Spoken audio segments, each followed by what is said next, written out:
Bonjour et bienvenue dans la 41e édition du festival de Clermont-Ferrand. Euh, Aujourd'hui dans l'émission Côté Court, on accueille Claude Schmitt, le réalisateur du film Braquet-Poitiers. Bonjour. Bonjour. Euh, Nous sommes élèves cette émission est présentée par les élèves de Léonard de Vinci en option cinéma audiovisuel. Et nous allons maintenant regarder la première minute.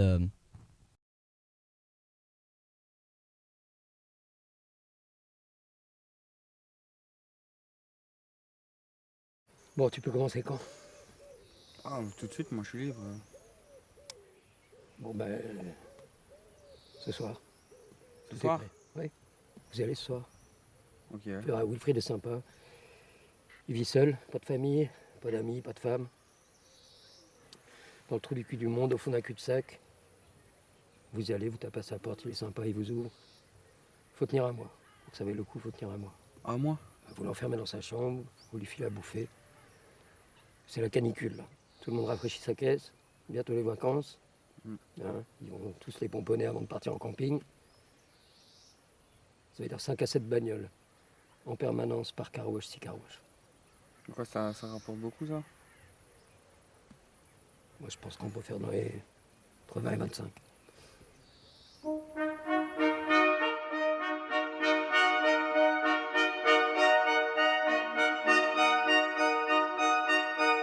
Nous retrouvons aussi Wilfried Hameuil, acteur du film Braquet-Poitiers. Donc première question, comment vous est venue l'idée d'écrire ce court-métrage? Donc je l'ai pas écrit, donc déjà. Mais c'est la rencontre avec Wilfried. Voilà. Donc je tournais un film il y a un an et demi. Et Wilfried passait par là. Wilfried avait manifestement une personnalité étonnante. Wilfried s'est retrouvé à interpréter un tout petit rôle dans ce film. Et puis à un moment, il me dit mais pourquoi tu viendrais pas faire quelque chose chez moi? Et je lui dis oui, d'accord, mais à condition que tu joues dans le film. Donc voilà, moi je savais que Wilfried vivait dans la région de Poitiers, qu'il travaillait dans des carruages, qu'il avait une société de carruages.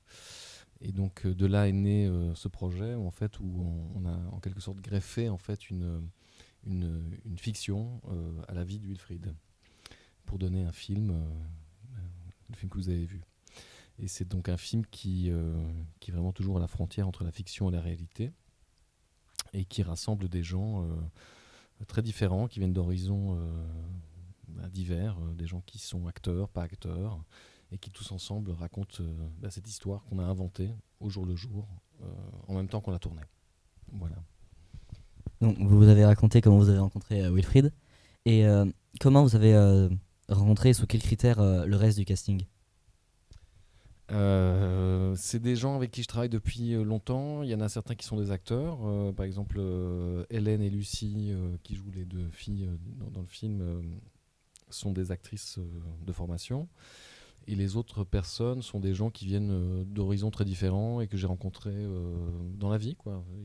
Francis, je l'ai rencontré dans un café. Thomas, via des amis. Olivier, dans un café aussi. C'est des gens qui ont pas d'activité de comédien à la base, mais qui depuis quelques années avec moi font des spectacles, du cinéma, et voilà. Donc c'est une sorte de petit groupe de gens en fait qui font des histoires voilà, à travers des médiums différents. Avec votre film, on est quand même à la limite du moyen-métrage, il est plutôt long, c'est même le plus long des courts-métrages qu'il y a ici. Pourquoi avoir choisi de faire un format assez conséquent par rapport aux autres longs-métrages? Donc oui, c'est un format qui est un peu particulier parce que comme on n'avait pas de scénario, comme on ne savait pas où on allait exactement, on a découvert la durée du film au montage, quoi. Donc ça veut dire que qu'en le tournant, je ne pouvais pas te dire si c'était un court, un moyen ou un long, et que en fait la durée du film, comment dire, le film s'est trouvé dans sa durée au montage, et c'est une durée qui nous a semblé juste et qui tournait autour de l'or, quoi. Voilà, tout ça n'était pas prévu, quoi. Donc vous avez fait le film un peu au feeling, on pourrait dire. mais vous avez quand même été inspiré par quelque chose, par des éléments de votre vie ou des films que vous avez vus pour faire ce film. J'ai d'abord été inspiré par les gens, parce que c'est un film qui est vraiment fait à partir de ce que sont les gens. Donc les gens, c'est les gens qui sont dans le film. Wilfried m'a inspiré quelque part. Enfin, inspiré, en fait, j'aime pas trop le mot inspiré parce que dans le mot inspiré, il y a une idée de souffle divin qui viendrait d'ailleurs, en fait. Et justement, c'est tout le contraire. En fait, ce film, c'est un film qui se base sur le réel, quoi, sur ce que sont les gens, et donc sur ce qui se passe quand on est juste attentif à ce qui se passe autour de soi. Donc c'est un film qui est d'abord un film qui dans son processus visait à se mettre dans un état de disponibilité et dans un état de curiosité vis-à-vis des autres. Bon, je sais pas, Wilfried, peut-être tu as quelque chose à dire là-dessus. Nous nous braquons. C'est ça, braquer Poitiers. Et ce que je te dis, ce que je veux te dire, c'est que Claude, ce qu'a fait Claude, c'était en fait non pas quelque chose de prépensé, c'est simple, ce qu'il a fait, c'est il a traduit avec nous une volonté de nous regarder les uns les autres. Et braquer Poitiers, c'est pas parce qu'on a eu une question tout à l'heure, et elle revient toujours, braquer. Moi, je vous braque à Grenoble, on m'a dit, je vais vous braquer, je vais venir habiter chez vous. Non, non, vous ne me braquerez pas. Vous ne me braquerez pas. Regardons-nous. Essayons de voir comment on peut vivre les uns avec les autres. Donc, c'est braquer Poitiers, c'est ça. Et donc, en fait, nous, on a réagi le jeu que nous, si on peut appeler ça un jeu, parce que la vie est un jeu. Donc, le jeu que nous avons eu, sachant que la vie est un jeu, c'est celui qu'on a eu de nos échanges, de nos réactions les uns avec les autres. Oui, c'est ça. Et donc le film est le produit en fait de cette rencontre et donc de ce jeu, effectivement. mais en fait, si tu veux, pour dire les choses, oui, par rapport au titre justement, parce que les gens disent Braquer Poitiers, donc c'est en même temps un film de gangster, on pourrait dire, et puis en même temps ça l'est pas du tout, parce que le film, pour finir, ça démarre sur un argument de film noir, et en fait ça dévie vers quelque chose qui est vraiment l'histoire d'une rencontre entre des êtres qui sont relativement différents.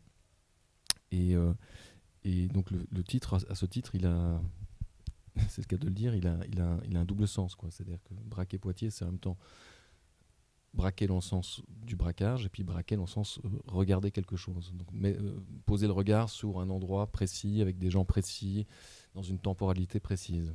C'est ça le vrai projet de ce film, en fait.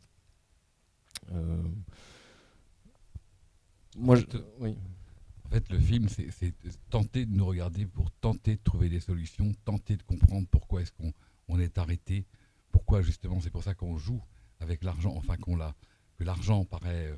parce qu'en fait, des stations de lavage, ce sont des machines vues de l'extérieur, ce sont des machines à sous, ce qu'elles sont effectivement, mais qui marchent quand même avec beaucoup de travail, ça, ce que les gens qui n'ont pas ça ne savent pas. Mais en réalité, c'est aller plus loin que la machine à sous, et Braquer Poitiers va plus loin que la machine à sous. Braquer Poitiers essaie de trouver ce qu'on fait avec les sous. Et montre en fait justement les différents obstacles que les personnes, en fonction de leur diverses natures ou de leur culture, et tentent de voir comment on peut faire pour y arriver. Puis en fait, on voit qu'on se plante. Et donc, au bout du compte, comme on n'a pas envie, on n'a quand même pas envie de se planter, on reste sur une certaine fin, mais en même temps, on envoie des messages. Et en fait, c'est ça le fait. Moi, je crois que ça se sent dans le déroulé, particulièrement avec l'image, parce qu'en fait, l'image, ça c'est Claude, Claude et son équipe, caméraman Florian, qui ont beaucoup de talent pour ça, de sensibilité. Ils savent en fait montrer qu'il y a des choses qui existent, il y a des personnages.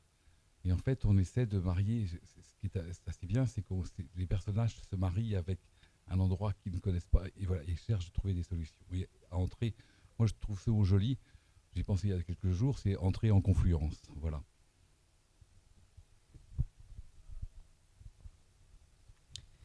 Donc pourquoi avoir choisi d'adopter le point de vue des braqueurs, entre guillemets? Je sais, est-ce que c'est le point de vue du braqueur? Oui, oui peut-être, c'est vrai, je sais pas trop en fait. Mais quel aurait été l'autre point de vue? C'est ça en fait la question. De prendre le point de vue de Wilfried, par exemple. Ah oui, bon d'accord, je comprends. Parce que en fait, il fallait que ça démarre justement par il fallait qu'il y ait un argument fictionnel qui fasse démarrer en fait cette chose. Et en fait, l'argument fictionnel, c'est le braquage. Donc forcément, c'est ça qui fait que l'histoire démarre. Ensuite, comme je le disais, c'est un prétexte. C'est-à-dire qu'effectivement, on est du point de vue des braqueurs, on est sur leur dans cette espèce de braquage qui se met en place, mais en fait progressivement quand même ce qu'on voit dans le film, c'est que Wilfried prend de plus en plus de place, quoi. Et c'est que quelque part avec son espèce de philosophie ou sa poésie sauvage, instinctive, son rapport à la vie particulier, en fait quelque part, il s'est dit dans le film, parce qu'à un moment Tom a dit à un moment il me ronge de l'intérieur comme si c'était un cancer, c'est-à-dire qu'en fait c'est un type qui arrive à les décontenancer complètement, quoi. Et en fait l'idée c'est quand même qu'à un moment ce personnage de Wilfried prend de plus en plus de place et devient une espèce de personnage central en fait au fur et à mesure du film, en fait autour duquel en fait tout le monde tourne, mais enfin qui parvient quelque part par sa présence à déjouer en fait les plans en fait de ces braqueurs, quoi. Oui, c'est comme. Je vais rejoindre ce que vous avez dit tout à l'heure. Il y a deux questions. C'est. Wilfried, il joue justement avec la vie et du coup avec les relations avec les autres. Et c'est à peu près comme s'il manipulait, j'ai l'impression, les braqueurs pour justement en quelque sorte faire travailler les braqueurs pour leur argent. C'est une question mais que j'ai mal formulée. Mais le monologue à la fin, on vous montrera une photo juste après, j'ai oublié de la faire. Le monologue qu'il y a à la fin sur le théâtre et le jeu de la vie, est-ce que ce serait pas justement ça qui nous donne en fait ce que Wilfried veut, justement jouer avec la vie et avec ses braqueurs? Wilfried? Théâtre, la vie est un théâtre, mais certainement ne pas jouer. Certainement pas. Si je l'ai dit, c'est que justement, il faut avoir conscience du théâtre, de notre vie de tous les jours, et justement de tout ce qu'elle a de pas pertinent, de pas sincère, de futile. Et donc en fait, quand j'ai dit ça, je ne dirais pas comment traduire mon mot de la fin. J'ai vu le film 5 fois. Le mot que j'avais écrit à ce moment-là, j'en avais fort peur. Je ne m'en souvenais plus, je l'avais déchiré. Donc je l'ai retrouvé au feed. J'étais très content parce qu'effectivement, je l'ai senti d'une certaine manière. Et à chaque fois que je le revois, je le sens d'une autre manière. Je l'interprète d'une autre manière. Donc en fait, c'est pas... Je sais pas comment ça, je sais pas comment je fais mon compte parce que en fait, ça sort comme ça. Mais en tout cas, pour répondre à ta question, on est dans le contraire du jeu justement. Et on fait des jeux les uns avec les autres, justement pour nous établir et établir des rapports. Mais dans le jeu, non, on n'est pas dans le jeu. Pour être dans le jeu, c'est la chose qui n'est pas sérieuse. Enfin, je sais pas trop comment. Mais par exemple, bon, ça, ce mot-là en particulier qu'il dit à la fin, Wilfried. Donc, c'est Wilfried qui l'a écrit. Le truc, c'est que il l'avait écrit la veille, donc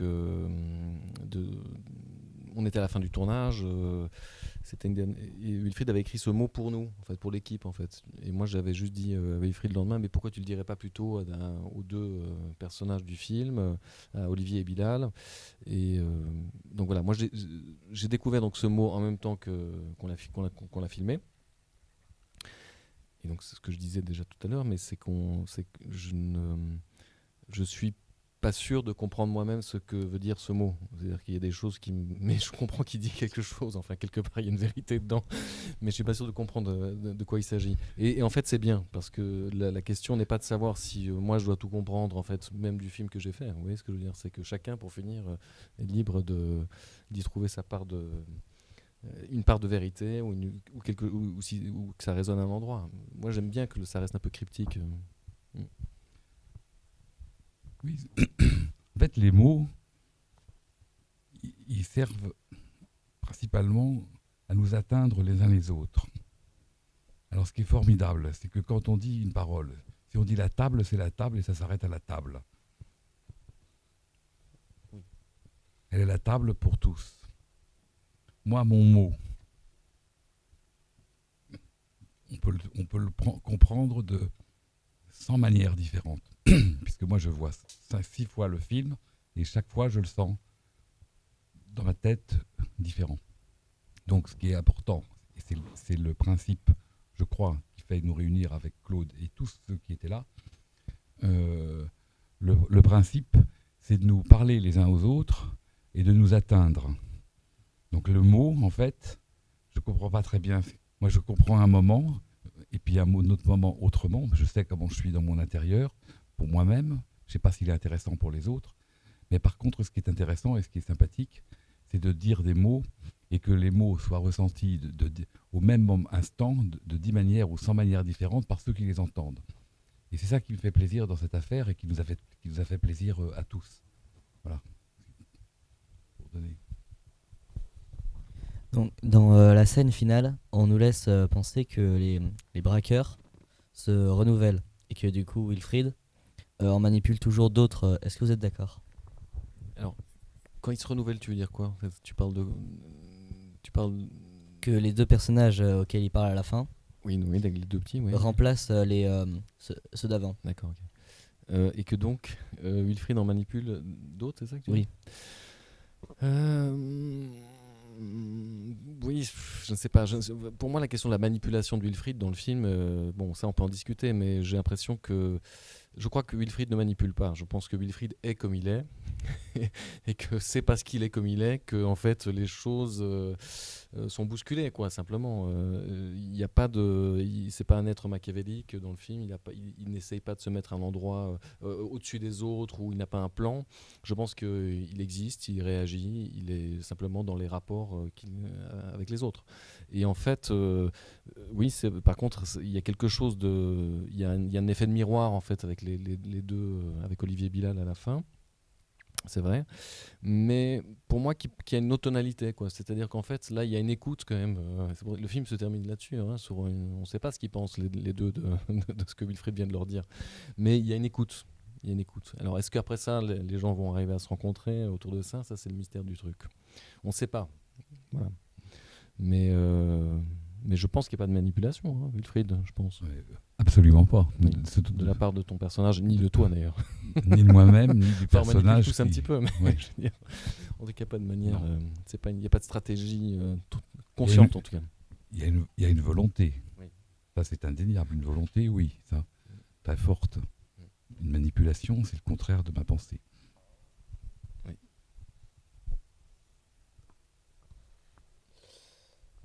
Vous parliez d'un effet de miroir justement avec les deux jeunes, mais il y a un autre effet de miroir que j'ai pu repérer. Je sais pas si je me trompe justement. On voit au début que les deux braqueurs sont plutôt comme en vacances en fait chez Wilfried et plutôt posés, alors que Wilfried lui continue un peu à travailler autour de son jardin, de son car wash. Et il me semble que tout le long du film, ça finit par s'inverser, que c'est les braqueurs qui sont plus stressés, qui sont plus travailleurs et contraints à travailler, et Wilfried qui est plus détendu et relaxé, justement. Oui, je pense qu'il y a en tout cas, ce qui est vrai, c'est que je sais pas, moi, c'est la question du travail. Oui, oui, honnêtement, j'entends ce que tu dis et je crois que c'est vrai, hein, d'une certaine manière, mais je ne sais pas très bien comment dire. C'est dans le sens où je ne sais pas si c'est aussi mécanique que ça. Je comprends effectivement que Wilfried, en fait, quelque part, il y a un soulagement, en fait. Ça, oui, ça, je le comprends. C'est-à-dire qu'en fait, quelque part, c'est quelqu'un qui travaille. Et après ça, il y a cette rencontre avec ces gens. Et, et que quelque part, ça le délaisse, en fait, si tu veux, d'une partie d'une activité qu'il trouvait un peu barbante, quoi, tout simplement. Et, enfin, plus que ça, d'une sorte de... Wilfried, tu réponds. Hein. C'est un euphémisme. Oui, oui. Vas-y, dis. Toi, quelle est ta sensation par rapport à ça, toi, dans le trajet du film? Non, là, je sais pas. Non, je vois pas ce que tu me demandes. Est-ce que tu as l'impression que dans le film, ton personnage, à un moment, au début travaille, puis à un moment prend. Ah oui, pardon, je faisais pas trouve attention. ça. Et puis moins, trouve une sorte de liberté, et puis les autres, c'est le contraire. Oui, c'est bien senti. De toute façon, tu l'as bien senti comme ça. Et tu l'as d'autant bien senti de cette manière que quand ils sont tous partis, que la maison qui était pleine a été vide, alors qu'elle n'avait jamais été pleine comme ça depuis peut-être 40 ans, parce que c'était le bordel, là, inutile de le dire. Ils étaient tous dans la maison. Hein. Il parle du tournage. Oui, bah oui, le tournage, puisqu'on nous tournions. Donc après, j'ai écrit, je ne l'ai pas avec moi, mais j'ai envoyé un mot comme, sur... effectivement, c'est le fait du vide. Donc moi, j'étais très heureux, évidemment, entre le début, où ils étaient un peu stressés, eux, qui ne savaient pas très bien où ils allaient. À la fin, ils se sont trouvés quand même un peu dans un système... Parce qu'en fait, il faut savoir que toutes ces personnes sont des citadins. On s'emmerde quand Bilal dit il nous fait chier avec son jardin, ou je ne sais pas comment il dit, et effectivement... on n'est pas dans un cadre facile pour eux. Donc, effectivement, ça se sent. Et moi, par contre, de l'autre côté, sous un autre angle, je suis tout à fait heureux parce que je vois qu'il se passe quelque chose. Je vois que... et ce qu'il y a de bien, c'est que l'histoire se poursuit. Je vois que le but que j'ai tenté de partage, de faire entrer en partage l'endroit, je vois qu'il a une portée. Je sens qu'il aura une portée. J'en savais rien, mais je sens. Et donc effectivement, quand ils partent, et quand j'entends plus rien, donc c'est le spleen, et j'écris un mot que j'ai dit sur un autre truc, mais dont je me souviens pas. C'est la nuit, elle retentit, les oiseaux de cette nuit ne le savent pas encore, mais un truc comme ça. Voilà. Et voilà. Donc effectivement, j'étais très content de la fin et il y a eu une évolution. Et donc c'est amusant parce que tu poses la question du scénario et Wilfried répond par son vécu sur le tournage et notre présence. Donc juste c'est un exemple, c'est une bon exemple pour comprendre que le film, il est vraiment, enfin tout est mêlé quoi. Je veux dire, ce qu'on a vécu, la manière dont on a tourné, enfin tout est vrai, tout est faux. Voilà. Oui, les acteurs sont reliés à leur personnage. Oui, tout à fait. Et pour finir, du coup, quels sont vos futurs projets Avez-vous justement des futurs projets déjà? Mais oui, évidemment. Oui. On a continué à tourner des choses chez Wilfried, voilà, ça. Donc il y aura d'autres choses. Et puis oui, il y a des projets. Oui, oui, il y a des projets de films. Mais en fait, voilà comment je vais expliquer ça. En fait, il y a des projets, mais il y a surtout en fait l'envie de continuer à rester curieux de ce qui se passe dans l'instant présent. Donc tu vois, en fait, c'est bien d'avoir des projets, mais en fait, c'est aussi bien d'être juste là et de se dire juste, bon, qu'est-ce qui se passe en fait. Parce que le problème des projets, c'est qu'à un moment, je peux dire oui, objectivement, j'ai 3-4 projets que je mène de front. Mais est-ce que c'est très intéressant? C'est-à-dire qu'en fait, les projets, c'est des trucs en fait qu'on a déterminés, quoi. Et en fait, ça laisse tellement peu de place en fait à la vie que pour finir, ces projets, je sais pas si c'est les plus intéressants en fait. Mais donc oui, objectivement, je travaille sur des trucs, mais je suis pas sûr que le truc qui va m'intéresser le plus, ce sera peut-être tout à fait autre chose. Je me fais comprendre ou pas? Oui, en gros, si ça se trouve, vos projets sortiront dans 10 ans et d'autres films sortiront entre-temps. C'est plus des films comme vous avez fait avec celui-ci. Voilà. C'est ce que je veux dire, c'est que, en gros, en